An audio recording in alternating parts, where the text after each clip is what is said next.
ಪೂರ್ವ ಪುಣ್ಯ ಒಬ್ಬ ಸಮಾಜ ಸೇವಕ, ದೀನ ದಲಿತರ ಬಂಧು, ಯಾವುದೇ ಮನಸ್ಸಿನಲ್ಲಿ ಕಲ್ಮಶ ಇಲ್ಲದೆ ನಗನಗತ ಮಾತನಾಡುವ ಒಬ್ಬ ಶಾಸಕರು ಸಿಕ್ಕಿರೋದು ನಮ್ಮ ಅದೃಷ್ಟ. ಈ ಮೂಲಭೂತ ಸೌಕರ್ಯಗಳ ವಿಷಯಕ್ಕೆ ಬಂದಾಗ ಅವರು ಕೈಯಿಂದ ದುಡ್ಡು ಹಾಕಿದ್ದಾರೆ, ಸರ್ಕಾರ ದುಡ್ಡಿಲ್ಲ, ಕೈಯಿಂದ ದುಡ್ಡು ಹಾಕಿ ಮಾಡ್ತಿದ್ದಾರೆ. ಅವರು ಸುಮಾರು 10 ವರ್ಷಗಳಿಂದ ನಮ್ಮ ತಾಲೂಕು ಎಷ್ಟೋ 100 ಕೋಟಿ ಖರ್ಚು ಮಾಡಿದ್ದಾರೆ. ಅವರು ಏನು ಮೂಲಭೂತ ಸೌಕರ್ಯಕ್ಕೋಸ್ಕರ. ಈ ಒಂದು ಇದರಲ್ಲಿ ನಮಗೆ ನಮ್ಮ ಐಮಾಸ್ ಲೈಟ್ ಬೇಕು ಅಂತ ಹೇಳಿ ಕೇಳಿದ್ದಕ್ಕೆ ಬೇಕು ನಮ್ಗೆ ಬೇಕು ಅಂತ ಹೇಳಿದ ತಕ್ಷಣ ಎಲ್ಲ ಸ್ಯಾಂಕ್ಷನ್ ಮಾಡಿದ್ದೀನಿ, ನಾನು ಆಗಿದೆ, ಎಲ್ಲ ಕೆಲಸ ಮಾಡಿದ್ದೀನಿ ಅಂತ ಹೇಳಿದ್ರು. ನಮ್ಮ ಗ್ರಾಮಕ್ಕೆ ಈಗ ತಾವೆಲ್ಲ ನೋಡ್ಕೊಂಡ್ ಬಂದಿದ್ರಿ, ಸಿಮೆಂಟ್ ರಸ್ತೆಗಳೆಲ್ಲ ಎಲ್ಲೇ ಆಗ್ಲಿ ನಮ್ಮ ಗ್ರಾಮದಲ್ಲಿ ಮಣ್ಣಲ್ಲಿ ನಡೆಯಲ್ಲ. ಅವರೊಂದು ಆಶೀರ್ವಾದ, ಅವರಿಂದ ಒಂದು ಇದರಿಂದ ನಮ್ಮ ಗ್ರಾಮದಲ್ಲಿ ಎಲ್ಲರೇ ಆಗ್ಲಿ, ಇಲ್ಲಿ ಭೇದ ಭಾವ ಇಲ್ಲ, ಪಕ್ಷ ಭೇದ ಭಾವ ಇಲ್ಲ. ಮಂಜಣ್ಣ, ಸಮೃದ್ಧಿ ಮಂಜಣ್ಣ ಅನ್ನೋದೇ ನಮ್ಮ ಗ್ರಾಮದಲ್ಲಿ ನಮ್ಗೆಲ್ಲಾ ಮೂಲಭೂತ ಸೌಕರ್ಯಗಳೆಲ್ಲ ಕೊಟ್ಟಿದ್ದಾರೆ. ಇನ್ನೇನು ನಮ್ಗೆ ಬೇಕಾಗಿಲ್ಲ. ನಮ್ಮ ಗ್ರಾಮಕ್ಕೆ ಒಂದೇ ಒಂದು ಆರೋಗ್ಯ ಯೂನಿಟ್ ಬೇಕು ಅಂತ ಕೇಳಿದ್ದೀವಿ. ಸುತ್ತಮುತ್ತಲು ಎಲ್ಲ ಶಾಲೆಗಳಿದೆ, ಮುಳಬಾಗಿಲಿಗೆ ಹೋಗ್ಬೇಕಾದ್ರೆ ದೂರ ಆಗ್ತದೆ, ಆ ಒಂದು ಯೂನಿಟ್ ಬೇಕು ಅಂತ ಕೇಳ್ತಾ ಇದ್ದೀವಿ. ಒಂದು ಸಮುದಾಯ ಭವನ ಕೇಳಿದ್ದೀವಿ, ಅವರೇ ಜಮೀನು ಕೊಡಿಸಿದ್ದಾರೆ, ಹಣ ಕೊಟ್ಟು ಜಮೀನು ಕೊಡಿಸಿದ್ದಾರೆ ನಮ್ಮ ಗ್ರಾಮಕ್ಕೆ. ಅಲ್ಲ, ಸೋತಾಗ ಕೂಡ ನಮ್ಗೆ ಕೊಟ್ಟಿದ್ದಾರೆ. ಅವರು ಹಣ ಕೊಟ್ಟು ಜಮೀನ್ ರಿಜಿಸ್ಟರ್ ಮಾಡ್ಕೊಟ್ಟಿದ್ದಾರೆ. ಯಾರು ಮಾಡ್ತಾರೆ? ನಿಸ್ವಾರ್ಥದಿಂದ ಕೆಲಸ ಮಾಡ್ತಿದ್ದಾರೆ ಅವರು ನಮ್ಮ ತಾಲೂಕಿನಲ್ಲಿ.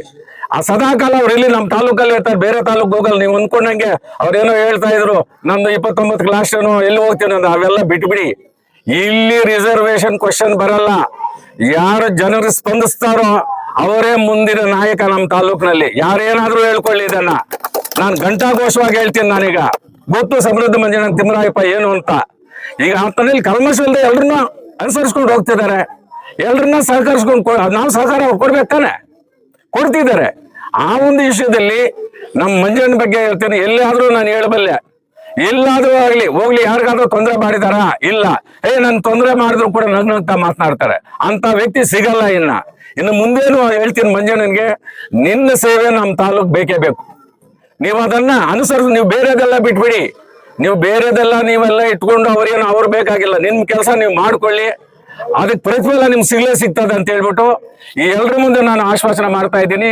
ಮೊದಲಿಂದಾನು ನಮ್ಮ ಗ್ರಾಮ, ಮೊದಲಿಂದಲೇ ಇಲ್ಲಿ ನಮ್ಮ ಪಕ್ಷಾತೀತವಾಗಿ ಇದ್ದೀವಿ ನಾವೆಲ್ಲ ಗ್ರಾಮದಲ್ಲಿ. ಮಂಜಣ್ಣ ಅಂದ್ರೆ ಎಲ್ರಿಗೂ ಪ್ರೀತಿ ಇದೆ. ಇಲ್ಲಿ ಬೇರೆಯವರು ಅದು ಇದಿಲ್ಲ. ಅದನ್ನ ಮುಂದೇನೂ ಮುಂದುವರಿಸ್ಕೊಂಡು ಹೋಗ್ಲಿ ಅಂತ ಹೇಳ್ಬಿಟ್ಟು ಅವ್ರಿಗೆ ಆರೋಗ್ಯ ಕೊಡ್ಲಿ ಅಂತ ಹೇಳ್ಬಿಟ್ಟು ನಾನು ಇವತ್ತು ಅವ್ರಿಗೆ ಕೃತಜ್ಞತೆ ಸಲ್ಲಿಸ್ತಾ ಇದ್ದೀನಿ. ಪೂರ್ವ ಪುಣ್ಯ ಒಬ್ಬ ಸಮಾಜ ಸೇವಕ, ದೀನ ದಲಿತರ ಬಂಧು, ಯಾವುದೇ ಮನಸ್ಸಿನಲ್ಲಿ ಕಲ್ಮಶ ಇಲ್ಲದೆ ನಗನಗತ ಮಾತನಾಡುವ ಒಬ್ಬ ಶಾಸಕರು ಸಿಕ್ಕಿರೋದು ನಮ್ಮ ಅದೃಷ್ಟ.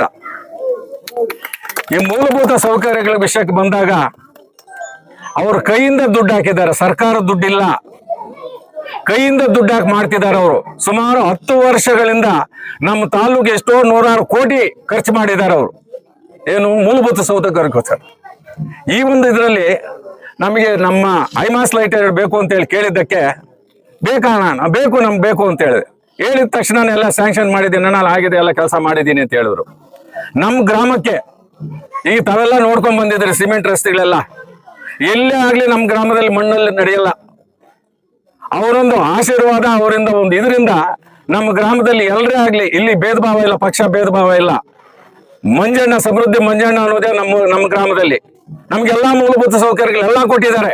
ಇನ್ನೇನು ನಮ್ಗೆ ಬೇಕಾಗಿಲ್ಲ. ನಮ್ಮ ಗ್ರಾಮಕ್ಕೆ ಒಂದೇ ಒಂದು ಆರೋಗ್ಯ ಯೂನಿಟ್ ಬೇಕು ಅಂತ ಕೇಳಿದ್ದೀವಿ. ಸುತ್ತಮುತ್ತಲು ಎಲ್ಲ ಶಾಲೆಗಳಿದೆ, ಮುಳಬಾಗಿಲಿಗೆ ಹೋಗ್ಬೇಕಾದ್ರೆ ದೂರ ಆಗ್ತದೆ, ಆ ಒಂದು ಯೂನಿಟ್ ಬೇಕು ಅಂತ ಕೇಳ್ತಾ ಇದ್ದೀವಿ. ಒಂದು ಸಮುದಾಯ ಭವನ ಕೇಳಿದ್ದೀವಿ, ಅವರೇ ಜಮೀನು ಕೊಡಿಸಿದ್ದಾರೆ, ಹಣ ಕೊಟ್ಟು ಜಮೀನು ಕೊಡಿಸಿದ್ದಾರೆ ನಮ್ಮ ಗ್ರಾಮಕ್ಕೆ. ಅಲ್ಲ, ಸೋತಾಗ ಕೂಡ ನಮ್ಗೆ ಕೊಟ್ಟಿದ್ದಾರೆ. ಅವರು ಹಣ ಕೊಟ್ಟು ಜಮೀನ್ ರಿಜಿಸ್ಟರ್ ಮಾಡ್ಕೊಟ್ಟಿದ್ದಾರೆ. ಯಾರು ಮಾಡ್ತಾರೆ? ನಿಸ್ವಾರ್ಥದಿಂದ ಕೆಲಸ ಮಾಡ್ತಿದ್ದಾರೆ ಅವರು ನಮ್ಮ ತಾಲೂಕಿನಲ್ಲಿ. ಆ ಸದಾಕಾಲ ಅವ್ರು ಇಲ್ಲಿ ನಮ್ಮ ತಾಲೂಕಲ್ಲಿ ಇರ್ತಾರೆ, ಬೇರೆ ತಾಲೂಕು ಹೋಗಲ್ಲ. ನೀವು ಅಂದ್ಕೊಂಡಂಗೆ ಅವ್ರೇನೋ ಹೇಳ್ತಾ ಇದ್ರು, ನಮ್ದು 29 ಕ್ಲಾಸ್ ಎಲ್ಲಿ ಹೋಗ್ತೀನಿ ಅಂದ್ರೆ ಅವೆಲ್ಲ ಬಿಟ್ಬಿಡಿ. ಇಲ್ಲಿ ರಿಸರ್ವೇಶನ್ ಕ್ವಶನ್ ಬರಲ್ಲ. ಯಾರು ಜನರು ಸ್ಪಂದಿಸ್ತಾರೋ ಅವರೇ ಮುಂದಿನ ನಾಯಕ ನಮ್ಮ ತಾಲೂಕಿನಲ್ಲಿ. ಯಾರೇನಾದ್ರೂ ಹೇಳ್ಕೊಳ್ಳಿ, ಇದನ್ನ ನಾನು ಘಂಟಾಘೋಷವಾಗಿ ಹೇಳ್ತೀನಿ. ನಾನೀಗ ಗೊತ್ತು ಸಮೃದ್ಧ ಮಂಜಣ್ಣ ತಿಮ್ಮರಾಯಪ್ಪ ಏನು ಅಂತ. ಈಗ ಆತನಲ್ಲಿ ಕಲ್ಮಶ ಇಲ್ಲದೆ ಎಲ್ರನ್ನ ಅನುಸರಿಸ್ಕೊಂಡು ಹೋಗ್ತಿದ್ದಾರೆ, ಎಲ್ಲರನ್ನ ಸಹಕರಿಸ್ಕೊಂಡು ನಾವು ಸಹಕಾರ ಕೊಡ್ಬೇಕು ತಾನೆ, ಕೊಡ್ತಿದ್ದಾರೆ. ಆ ಒಂದು ವಿಷಯದಲ್ಲಿ ನಮ್ಮ ಮಂಜಣ್ಣ ಬಗ್ಗೆ ಹೇಳ್ತೇನೆ. ಎಲ್ಲಾದ್ರೂ ನಾನು ಹೇಳಬಲ್ಲೆ, ಎಲ್ಲಾದ್ರೂ ಆಗ್ಲಿ ಹೋಗ್ಲಿ, ಯಾರಿಗಾದ್ರೂ ತೊಂದರೆ ಮಾಡಿದಾರ? ಇಲ್ಲ. ನನ್ ತೊಂದರೆ ಮಾಡಿದ್ರು ಕೂಡ ನಗ್ನಗ್ತಾ ಮಾತನಾಡ್ತಾರೆ. ಅಂತ ವ್ಯಕ್ತಿ ಸಿಗಲ್ಲ. ಇನ್ನು ಮುಂದೇನು ಹೇಳ್ತೀನಿ ಮಂಜಣ್ಣನ್ಗೆ, ನಿನ್ನ ಸೇವೆ ನಮ್ಮ ತಾಲೂಕ್ ಬೇಕೇ ಬೇಕು. ನೀವು ಅದನ್ನ ಅನುಸರಿಸಿ, ನೀವು ಬೇರೆದೆಲ್ಲ ಬಿಟ್ಬಿಡಿ. ನೀವು ಬೇರೆದೆಲ್ಲ ನೀವೆಲ್ಲ ಇಟ್ಕೊಂಡು ಅವ್ರು ಬೇಕಾಗಿಲ್ಲ. ನಿಮ್ ಕೆಲಸ ನೀವು ಮಾಡ್ಕೊಳ್ಳಿ, ಅದಕ್ಕೆ ಪ್ರತಿಫಲ ನಿಮ್ಗೆ ಸಿಗ್ತದೆ ಅಂತ ಹೇಳ್ಬಿಟ್ಟು ಈ ಎಲ್ರ ಮುಂದೆ ನಾನು ಆಶ್ವಾಸನೆ ಮಾಡ್ತಾ ಇದ್ದೀನಿ. ಮೊದಲಿಂದಾನು ನಮ್ಮ ಗ್ರಾಮ, ಮೊದಲಿಂದಲೇ ಇಲ್ಲಿ ನಮ್ಮ ಪಕ್ಷಾತೀತವಾಗಿ ಇದ್ದೀವಿ ನಾವೆಲ್ಲ ಗ್ರಾಮದಲ್ಲಿ. ಮಂಜಣ್ಣ ಅಂದ್ರೆ ಎಲ್ರಿಗೂ ಪ್ರೀತಿ ಇದೆ. ಇಲ್ಲಿ ಬೇರೆಯವರು ಅದು ಇದಿಲ್ಲ.